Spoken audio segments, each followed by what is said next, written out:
Hello students, welcome back to my YouTube channel SP study classes 9335 पर। तो कैसे आप सब और कैसे चल रही है आपकी स्टडी? आई होप आप सभी अच्छे होंगे और आपकी स्टडी शानदार चल रही होगी। तो उसी स्टडी को और भी शानदार बनाने के लिए आज के इस वीडियो में हम लेकर आए हैं आप लोगों के लिए क्लास 12 भौतिक विज्ञान फिजिक्स का मॉडल पेपर, जो आपके बोर्ड एग्जाम 2023 के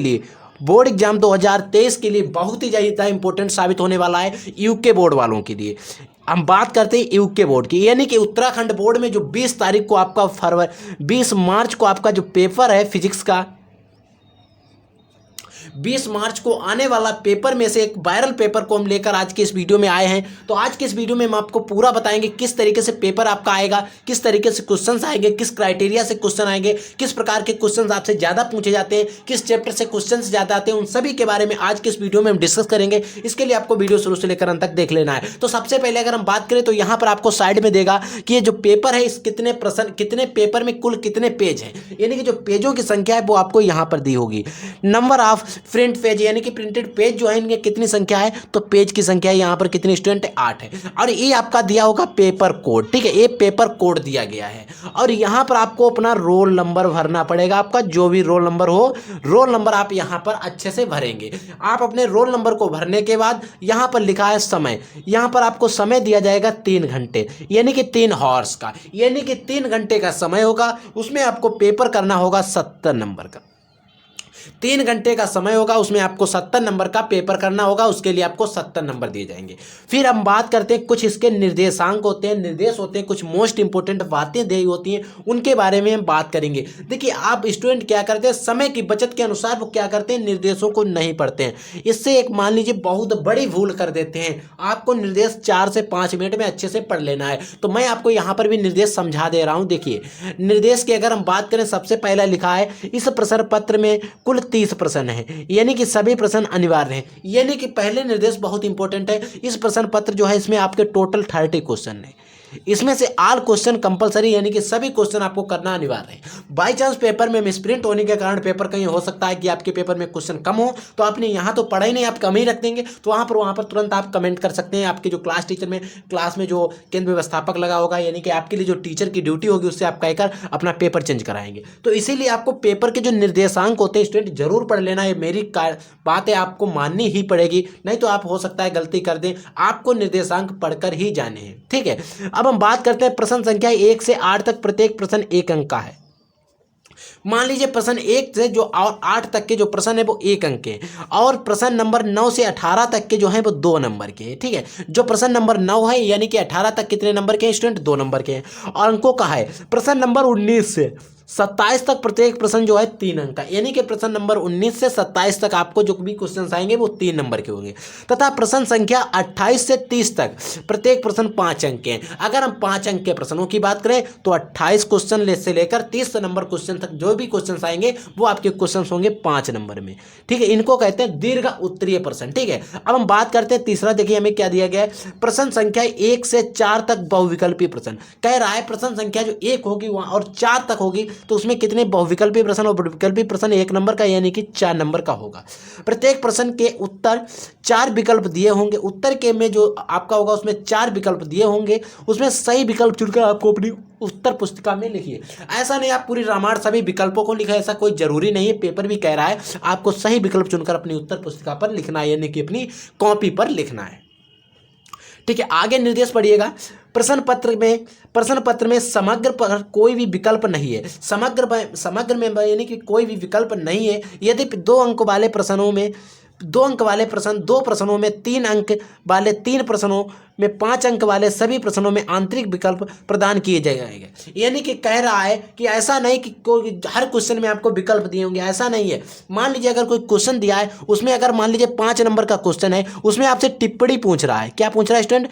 टिप्पणियां पूछ रहा है, तो उसमें आपको 3 टिप्पणी दे दी, और वहां पर आप ऐसा नहीं, आप समझ लें कि विकल्प दिए हैं, उसमें से आपको चारों पर टिप्पणी करना है। उसके लिए आपको 5 नंबर जो भी नंबर होंगे वो दिए जाएंगे, ठीक है। ये कह रहा है पेपर, इसका मतलब क्वेश्चन का ये है। और ऐसा नहीं, कभी कभी क्या कहते हैं अथवा में कर देते हैं, उनमें से आपको कोई एक प्रश्न ही करना है, केवल एक प्रश्न का ही, एक विकल्प का ही उत्तर दीजिए, ठीक है। कैलकुलेटर का उपयोग की अनुमति नहीं है, यानी कि आपको डिजिटल कैलकुलेटर जो आता नहीं गुणा भाग जोड़ घटाना के लिए, उसका आपको उपयोग नहीं करना है। अगर आप लेकर जाते हैं तो आप पर सख्त कार्रवाई हो सकती है। जहां आवश्यक हो निम्नलिखित भौतिक नियतांकों के मान का उपयोग कर सकते हैं, यानी कि आपको जो भौतिक नियतांक दिए गए हैं इनका आप मान का जो उपयोग कर सकते हैं।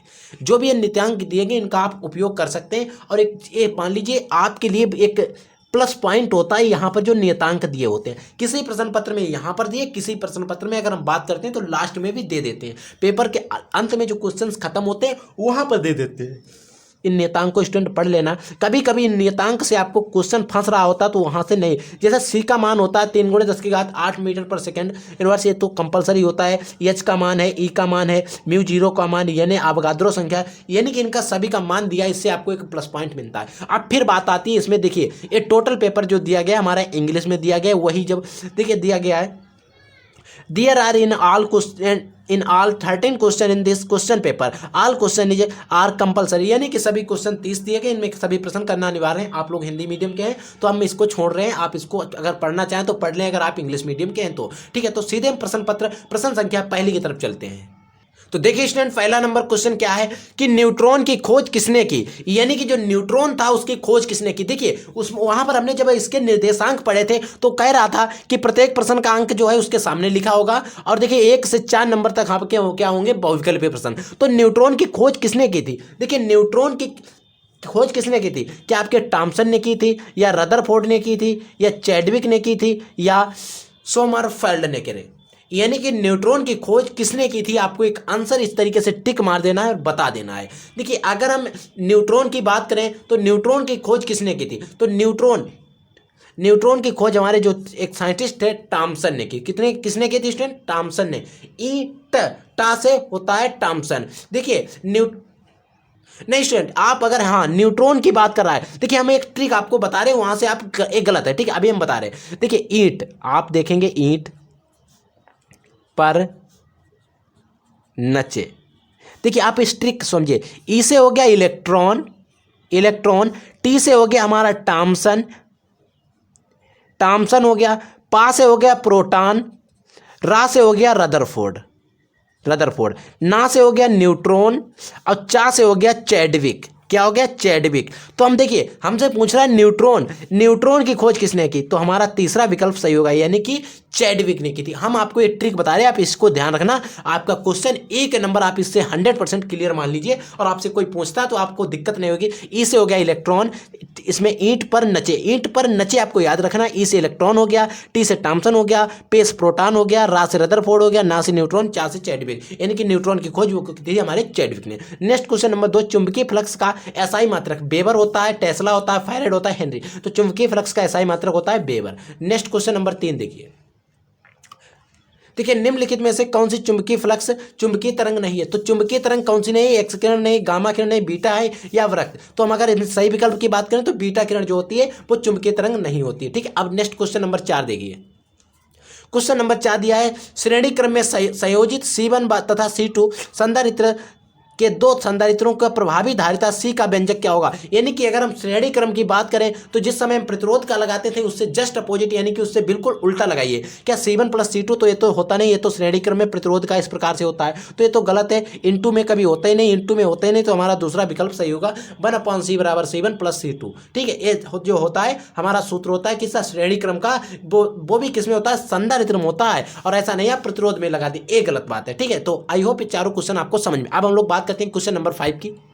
तो देखिए स्टूडेंट, क्वेश्चन नंबर 5 है, सेल के आंतरिक प्रतिरोध से आप क्या समझते हैं। यानी कि जो सेल का आंतरिक प्रतिरोध होता है उससे आप क्या समझते हैं, ठीक है। सेल के आंतरिक प्रतिरोध, आपको सिर्फ एक लाइन में इसका आंसर देना और 1 नंबर आपको मिलेगा, ज्यादा रामायण लिखने की जरूरत नहीं है। नेक्स्ट है लॉरेंज बल, क्या है इसका व्यंजक लिखिए। लॉरेंज बल का आपको व्यंजक लिखना है, ठीक है। 1 ग्राम पदार्थ के समतुल्य ऊर्जा का समाकलित कीजिए, परिकलित कीजिए, ठीक है। इसके लिए भी 1 नंबर दिया जाएगा। पी प्रकार, एन प्रकार तथा पी प्रकार के अर्धचालकों में बहुसंख्य आवेश वाहकों के नाम बताइए, ठीक है। इन सभी क्वेश्चंस को मैंने पढ़ाया भी है, और मैं आपको आज शाम तक एक ऐसा वीडियो दूंगा उसमें से बहुत से इंपॉर्टेंट क्वेश्चन फिजिक्स के मिलेंगे। तो इसीलिए आप चैनल को सब्सक्राइब कर लेना अगर आप लोगों ने अभी तक नहीं किया है, और अगर आपने अभी तक वीडियो को भी लाइक नहीं किया तो वीडियो को भी लाइक कर देना, ताकि चैनल को सब्सक्राइब करके ऑल पर क्लिक कर लेना, ताकि आगे आने वाली जो भी वीडियो का नोटिफिकेशन आप तक पहुंच सके, ठीक है स्टूडेंट। अब हम बात करते हैं नेक्स्ट क्वेश्चन नंबर 9 की। क्वेश्चन नंबर 9 देखिए क्या है। वैद्युत ध्रुव की अच्छी स्थिति में किसी बिंदु पर वैद्युत क्षेत्र की तीव्रता का प्रयुक्त संकेतों का जो सूत्र होता है उसका संकेतों का अर्थ सहित आपको लिखना है। यानी कि अच्छी स्थिति में वैद्युत क्षेत्र की तीव्रता का जो व्यंजक हमने सूत्र आपको एक सिद्ध कराया था, अगर आप चैनल पर जाएंगे तो वहां पर आप देखेंगे तो वहां पर ये वीडियो आपको मिल जाएगा। उसमें जो मैंने आपको सूत्र और उनके सूत्रों के नाम बताए थे, क्या कहां पर क्या चीज है, तो उन सभी के बारे में यहां पर आप पूछ रहा है और 2 नंबर आपको मिलेंगे इसके क्वेश्चन के। ठीक है, नेक्स्ट क्वेश्चन नंबर देखिए, नेक्स्ट क्वेश्चन नंबर 10 है। क्वेश्चन नंबर 10 क्या कह रहा है कि मुक्त इलेक्ट्रॉनों में अपवाह तथा अनुगमन वेग तथा वैद्युत धारा में संबंध। यानी कि क्वेश्चन भी काफी इंपॉर्टेंट है, इसको भी मैंने कराया हुआ है। मुक्त इलेक्ट्रॉनों का अपवाह वेग अथवा अनुगमन वेग तथा वैद्युत धारा के में संबंध स्थापित कीजिए। या आप इसको करना चाहें तो ना करना चाहें तो आप नीचे देखिए, कुछ इसके लिए आपको एक क्वेश्चन और दिया गया, आप चाहें तो इसको कर सकते हैं। 10 वोल्ट विद्युत वाहक बल वाली बैटरी जिसका आंतरिक प्रतिरोध 3 ओम है, इस प्रत्येक किसी प्रतिरोधक से संयोजित है। यदि परिपथ में धारा का मान इतना है 0.5 एम्पियर हो तो प्रतिरोधक का प्रतिरोध ज्ञात, यानी जो प्रतिरोधक है उसका हमें क्या ज्ञात करना है, प्रतिरोध ज्ञात करना है। ठीक है, नेक्स्ट क्वेश्चन नंबर 11 क्या है, देखिए क्वेश्चन नंबर 11 कह रहा है धातुओं तथा अर्धचालकों की प्रतिरोधकता पर ताप का क्या प्रभाव पड़ता है। यानी कि धातुओं तथा अर्धचालकों की प्रतिरोधकता पर क्या प्रभाव पड़ता है, इसके बारे में आपको बताना है और इसके लिए आपको 2 नंबर दिए जाएंगे। अब हम लोग बात करते हैं क्वेश्चन नंबर 12 की। तो देखिए स्टूडेंट, क्वेश्चन नंबर 12 क्या दिया गया है, 10 सेंटीमीटर त्रिज्या की कुंडली, यानी कि 10 सेंटीमीटर त्रिज्या की किसी कुंडली जिसमें पास सटे 100 फेरे हैं, पास सटे हुए कितने 100 फेरे हैं, में 3.2 एम्पियर की धारा की विद्युत धारा प्रवाहित हो रही है। कुंडली के केंद्र पर चुंबकीय क्षेत्र जो है उसकी गणना करना है, अगर आप समझें, और या वहां पर चुंबकीय क्षेत्र कितना होगा, ऐसे आप समझ सकते हैं। यानी कि वहां पर चुंबकीय क्षेत्र कहां पर, केंद्र पर कितना होगा। इस न्यूमेरिकल को भी मैं करवा दूंगा आपको, एक शाम या सुबह आपको एक वीडियो मिल जाएगा, उसमें मैं न्यूमेरिकल को आपको अच्छे से समझा दूंगा। ठीक है, नेक्स्ट क्वेश्चन देखिएगा, क्वेश्चन नंबर 13, किसी कोई चल कुंडली गैल्वेमीटर को कैसे अमीटर और वोल्ट मीटर में रूपांतरित किया जा सकता है। एक क्वेश्चन काफी इंपॉर्टेंट है, कई बार आ चुका है, इसको भी मैं आपको समझा दूंगा, आज आपको वीडियो मिल जाएगा, ये मेरी गारंटी है। नेक्स्ट क्वेश्चन नंबर 14 है, विद्युत चुंबकीय तरंगों की अनुप्रस्थ प्रकृति से आप क्या अभिप्राय है। यानी कि विद्युत चुंबकीय तरंगों की अनुप्रस्थ प्रकृति से क्या अभिप्राय है, इसके बारे में आपको अच्छे से समझाना है। नेक्स्ट क्वेश्चन नंबर 15 दिया गया है, किसी 20 सेंटीमीटर फोकस दूरी, कोई 20 सेंटीमीटर फोकस दूरी के उत्तल लेंस संपर्क में रखें 30 सेंटीमीटर फोकस दूरी के अवतल लेंस से संयोजन से बने संयुक्त लेंस यानी कि निकाय की फोकस दूरी हमें ज्ञात करना है। ये न्यूमेरिकल भी काफी इंपॉर्टेंट है, कई बार बोर्ड एग्जाम में आया हूं, अगर आप हमारा न्यूमेरिकल का वीडियो देखेंगे तो वहां पर ये न्यूमेरिकल हमने करवाया भी है। ठीक है, अगर आप इस न्यूमेरिकल को करना चाहें तो कर सकते हैं, अन्यथा आप दूसरा कर सकते हैं, आपको अथवा में भी दिया गया है। क्या दिया गया, लेंस की क्षमता का सूत्र तथा मात्रक लिखिए। यानी कि लेंस की क्षमता का सूत्र और उसका मात्रक लिखना है। 50 सेंटीमीटर फोकस दूरी वाले उत्तल लेंस की क्षमता क्या होगी। यानी कि 50 सेंटीमीटर फोकस दूरी का कोई उत्तल लेंस है तो उसकी क्षमता यानी कि पी हमसे पूछ रहा है, उसका पावर कितना होगा, इसके बारे में आपको बताना है। नेक्स्ट क्वेश्चन नंबर 16 देखिए, प्रकाश के अपवर्तन का नियम लिखिए। वेरी मोस्ट इंपोर्टेंट क्वेश्चन, अगर आप चैनल पे जाएंगे तो वहां पर आप मिल जाएगा रिफ्लेक्शन ऑफ लाइट, इसका लिंक भी आपको डिस्क्रिप्शन बॉक्स में मिल जाएगा, वहां से आप जाकर प्रैक्टिकल के साथ हमने समझाया पढ़ सकते हैं। ठीक है, नेक्स्ट क्वेश्चन नंबर 17 देखिए, द्रव्य तरंगे क्या हैं। द्रव्य तरंगे जो होती हैं क्या हैं, द्रव्य तरंगों की तरंग दैर्ध्य के लिए दी ब्रोगली का संबंध बताइए। यानी कि द्रव्य तरंगों की तरंग दैर्ध्य के लिए हमें क्या करना है, दी ब्रोगली का जो संबंध है उसे बताना है। नेक्स्ट क्वेश्चन नंबर 18 देखिए, नाभिकीय विखंडन तथा नाभिकीय संलयन को उदाहरण सहित स्पष्ट कीजिए। इनमें आपको नाभिकीय विखंडन और नाभिकीय संलयन में आपको अंतर बताना है और उदाहरण के साथ। देखिए नाभिकीय विखंडन में क्या होता है, कुछ जो छोटे बड़े कोई एक भारी अणु होता है टुकड़ों में टूट जाता है तो उसे विखंडित हो जाता है, उसे नाभिकीय विखंडन कहते हैं। अगर हम बात करें नाभिकीय संलयन में तो 2 या 2 से अधिक हल्के जो नाभिक होते हैं वो आपस में जुड़ जाते हैं, टकराकर जुड़ते हैं और उनसे एक बड़े नाभिक का निर्माण कर देते हैं। इस क्रिया को नाभिकीय संलयन कहते हैं। इनको भी हम आपको आज शाम तक या सुबह या कल शाम तक आपको एक वीडियो अच्छा मिलेगा, उसमें मैं आपको अच्छे से समझाऊंगा। यानी कि आप मान लीजिए आपके बोर्ड एग्जाम से पहले आपकी तैयारी पूरी करवा देंगे। ठीक है, अब हम बात करते हैं नेक्स्ट क्वेश्चन नंबर 19 की। देखिए स्टूडेंट, क्वेश्चन नंबर 19 यानी कि 19 नंबर क्वेश्चन दिया गया है, संलग्न परिपथ में 100 ओम के प्रतिरोध में धारा शून्य हो तो ज्ञात कीजिए। यानी कि संलग्न परिपथ में यदि 100 ओम के प्रतिरोध में धारा शून्य हो तो हमें ज्ञात करना है। क्या ज्ञात करना है, नंबर 1 का में देखिए प्रतिरोध x का मान, यानी कि प्रतिरोध जो x है यहाँ इसका मान ज्ञात करना है। 4 ओम प्रतिरोध के में धारा, 4 ओम जो प्रतिरोध है उसमें धारा कितनी होगी, इसमें यहाँ पर पूछ रहा है। इसको आपको अच्छे से मैं आपको समझा दूंगा, इसका वीडियो भी प्रोवाइड करा दूंगा। अगर आपको कठिन लग रहा है, आप इसको नहीं करना चाहते तो आप दूसरा क्वेश्चन दिया गया है, वैद्युत परिपथ के लिए किरचॉफ के नियमों का उल्लेख कीजिए। नियमों का लिखिए, नियमों को लिखना है तथा इसके परिपथ आरेख बनाकर समझाइए। यानी कि किरचॉफ के जो 2 नियम थे वो दोनों नियम आपको समझा देना है, ठीक है। ये आप इसको चाहें, और अगर मैं बात करूं तो आपको किरचॉफ का नियम करने में आसानी होगी, आप इसको कर सकते हैं, और किरचॉफ का नियम मैंने कराया भी है, ठीक है। क्वेश्चन नंबर 20, परमाणु की परिक्रमण करने वाले इलेक्ट्रॉनों के चुंबकीय ध्रुव के लिए व्यंजक प्राप्त कीजिए। यानी कि परमाणु में परिक्रमण करने वाले इलेक्ट्रॉनों के लिए, इलेक्ट्रॉन जो होते हैं, इलेक्ट्रॉनों के चुंबकीय द्विध्रुव के लिए व्यंजक प्राप्त करना है। इसके लिए आपको 3 नंबर दिए जाएंगे, ठीक है। नेक्स्ट क्वेश्चन नंबर 21 देखिए। क्वेश्चन नंबर 21 दिया गया, चित्र में एक श्रेणीबद्ध LCR परिपथ दर्शाया गया। श्रेणीबद्ध कैसा परिपथ दिखाया गया है, LCR, जिसमें चित्रानुसार परिवर्ती आवृत्ति के स्रोत B से जोड़ा गया, ठीक है। इसमें हमें क्या ज्ञात करना है, स्रोत की वह आवृत्ति निकाय जो परिपथ के अनुनाद उत्पन्न कर सके, ठीक है। दूसरे में हमें ज्ञात करना, अनुनादी प्रकृति पर परिपथ की प्रतिबाधा ज्ञात कीजिए। प्रतिबाधा का मतलब होता है, प्रतिबाधा को हम Z से डिनोट करते हैं, प्रतिबाधा में Z निकालनी है, ठीक है। इसको भी मैं आपको अच्छे से समझा दूंगा, आपको टेंशन लेने की जरूरत नहीं है। अब हम लोग बात करते हैं क्वेश्चन नंबर 22 की। तो देखिए क्वेश्चन नंबर 22 क्या है, एक पतले लेंस की फोकस दूरी के लिए लेंस मेकर का सूत्र ए दिया गया, स्थापित कीजिए तथा इसके प्रतीक संकेतों का सामान्य अर्थ क्या है। सामान्य अर्थ है, यानी कि आपको ये जो सूत्र दिख रहा है इसको आपको सिद्ध करना है। अगर आपने इसका वीडियो अभी तक नहीं देखा है तो आप हमारे चैनल पे जाइए, वहां पर आपको मिल जाएगा। अगर मैं आपको इसका वीडियो का लिंक जो है वो डिस्क्रिप्शन बॉक्स में दे दूंगा, वहां से जाकर आप इसको देख सकते हैं, ठीक है स्टूडेंट। अब हम लोग नेक्स्ट क्वेश्चन नंबर 23 की बात करते हैं। 23 नंबर है क्वेश्चन, हाइगेंस के द्वितीयक तरंगिकाओं का सिद्धांत समझाइए। हाइगेंस के द्वितीयक तरंगिकाओं का सिद्धांत आपको समझाना है। नेक्स्ट क्वेश्चन नंबर 24 दिया गया है, परावैद्युत प्रभाव क्या है, प्रकाश वैद्युत प्रभाव क्या है। प्रकाश वैद्युत उत्सर्जन के लिए कार्यफलन तथा देहली आवृत्ति से क्या आशय स्पष्ट करना है। इसके लिए आपको 3 नंबर दिए जाएंगे, ठीक है। अगर आप इसको करना चाहें तो कर सकते हैं, अथवा आप इसमें आपको क्वेश्चन दिया गया है अथवा में आप इसको भी कर सकते हैं। क्या दिया गया, सीजियम धातु का कार्यफलन इतना दिया गया है, यदि इतने HBZ आवृत्ति का प्रकाश धातु पृष्ठ पर आपतित होता है तो उत्सर्जित इलेक्ट्रॉनों की उच्चतम गतिज ऊर्जा कितनी होगी। इसके बारे में आपको एक न्यूमेरिकल आपको लगाना है, ठीक है। नेक्स्ट क्वेश्चन नंबर 25 दिया गया है, बोहर का परमाणु मॉडल रदरफोर्ड के परमाणु मॉडल से किस प्रकार भिन्न है। जो बोहर ने अपना परमाणु मॉडल पर अपनी कल्पना दी थी तो और रदरफोर्ड ने भी दी थी, तो उनमें आपको एक तरीके से भिन्नता बतानी, एक तरीके से अंतर बताना है, क्या अंतर है, ठीक है। और नेक्स्ट क्वेश्चन नंबर 26 देखिए। क्वेश्चन नंबर 26 दिया गया, OR गेट तथा AND गेट तथा NOT गेट के तर्क प्रतीक खींचिए तथा इनकी सत्यापन सारणी भी आपको बताना है। नेक्स्ट क्वेश्चन नंबर हम देखते हैं 27। तो देखिए स्टूडेंट, नेक्स्ट क्वेश्चन नंबर 27 क्या दिया गया है, PN संधि डायोड के लिए अग्र दिशक बायस तथा पश्च दिशक बायस का क्या अर्थ है। आवश्यक परिपथ आरेख भी बनाइए। PN संधि डायोड के बारे में आपको बताना है, ठीक है स्टूडेंट।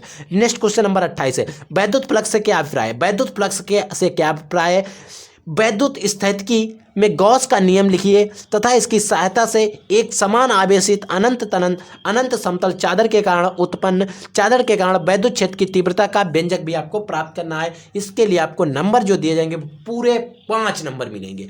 अगर आप नहीं चाहते हैं इसको करना तो आपके लिए अथवा में भी जुगाड़ है। क्या जुगाड़ है, देखिएगा, हमें क्वेश्चन दिया गया है, वैद्युत विभव की परिपथ एवं मात्रक बताइए। वैद्युत विभव की परिभाषा तथा मात्रक आपको लिखना है। वैद्युत विभव की आपको परिभाषा दे देनी है, साधारण सा मात्रक बता देना है। 2 बिंदु आवेश क्रमशः 0.1 को माइक्रो कूलाम तथा -0.06 माइक्रो कूलाम के हैं तथा परस्पर 3 मीटर की दूरी पर स्थित है। इन दोनों के मध्य बिंदु P पर वैद्युत विभव का मान ज्ञात करना है। 0.2 माइक्रो कूलाम के एक अन्य आवेश को अनंत से मध्य बिंदु P तक लाने में कितना कार्य करना होगा, इसके बारे में आपको बताना है। एक तरीके से न्यूमेरिकल है, ठीक है। नेक्स्ट क्वेश्चन क्या देखिए, नेक्स्ट क्वेश्चन नंबर 29 दिया गया है, प्रत्यावर्ती धारा परिपथ में प्रतिघात एवं प्रतिबाधा से का क्या अर्थ है। यानी कि प्रत्यावर्ती धारा में कि धारा परिपथ में प्रतिघात एवं प्रतिबाधा का क्या अर्थ होता है। दर्शाइए कि LCR परिपथ में मुक्त दोलनों में संधारित्र एवं प्रेरक में संचित ऊर्जाओं का योग समय बदलने पर भी नहीं बदलता है। यानी कि आपको बताना है क्यों नहीं बदलता है, अगर बदलता है तो क्यों बदलता है। ठीक है, नेक्स्ट क्वेश्चन नंबर देखिए, अगर आप इस क्वेश्चन को करना चाहें तो इसको करें, अथवा में आपसे एक जुगाड़ और भी है, इसको आप कर सकते हैं। स्वप्रेरण तथा अन्योन्य प्रेरण का उदाहरण सहित समझाइए, परिभाषित कीजिए। यानी कि स्वप्रेरण प्रेरकत्व और अन्योन्य प्रेरकत्व को भी आपको समझाना है, उदाहरण सहित परिभाषा देना है। किसी परिपथ में 0.1 सेकंड में धारा 5 एम्पियर से 0 एम्पियर तक गिर जाती, 0.0 एम्पियर तक गिर जाती है यदि औसत प्रेरित विद्युत वाहक बल, देखिए इससे आगे का नेक्स्ट पेज में दिया गया है। देखिए जो विद्युत वाहक बल है वो दिया गया है 200 वोल्ट हो तो परिपथ में स्वप्रेरकत्व का आकलन ज्ञात कीजिए। ठीक है, अब हम बात करते हैं नेक्स्ट क्वेश्चन नंबर 30 की। क्वेश्चन नंबर 30 क्या है, देखिए प्रकाश तरंगों के व्यतिकरण से आप क्या समझते हैं। प्रकाश में व्यतिकरण के लिए यंग के द्विक स्लिट प्रयोग का विवरण दीजिए। प्रिज्म चौड़ाई के लिए व्यंजक ज्ञात करना है। एक क्वेश्चन भी काफी इंपॉर्टेंट क्वेश्चन है। ठीक है, नेक्स्ट क्वेश्चन देखिए, अगर आप इसको करना चाहें तो कर सकते हैं, अथवा में भी आपको क्वेश्चन दिया गया है। अथवा में आपसे 2 क्वेश्चन कराए जाएंगे और नंबर आपको सिर्फ 5 ही दिए जाएंगे। ठीक है, कह रहा है किसी त्रिभुजाकार प्रिज्म के लिए आपतन कोण तथा विचलन कोण के लिए के बीच का जो ग्राफ है उसे आपको दिखाना है, और विचलन कोण कब जो है अल्पतम होता है। ठीक है, आप नेक्स्ट क्वेश्चन है, आप इसी में आपको 2 क्वेश्चन करना पड़ेगा, तब आपको 5 नंबर दिए जाए। ऊपर वाला जो है 3 नंबर का, नीचे वाला है 2 नंबर का। क्रांतिक कोण तथा पूर्ण आंतरिक परावर्तन की घटना को समझाइए। क्रांतिक कोण तथा आंतरिक परावर्तन की घटना को आपको समझाना है। तो ये था फुल डिस्कशन अगर आपके पेपर का। अगर आपको वीडियो पसंद आया तो वीडियो को लाइक कर देना। अगर आप लोगों ने अभी तक चैनल को सब्सक्राइब नहीं किया तो चैनल को सब्सक्राइब कर लेना, ताकि आगे आने वाले हर वीडियो का नोटिफिकेशन आपको सबसे पहले पहुंचे और आपकी बोर्ड की तैयारी समय समय पर बेहतर हो सके। तो आज के लिए इतना, तब तक के लिए जय हिंद, वंदे मातरम।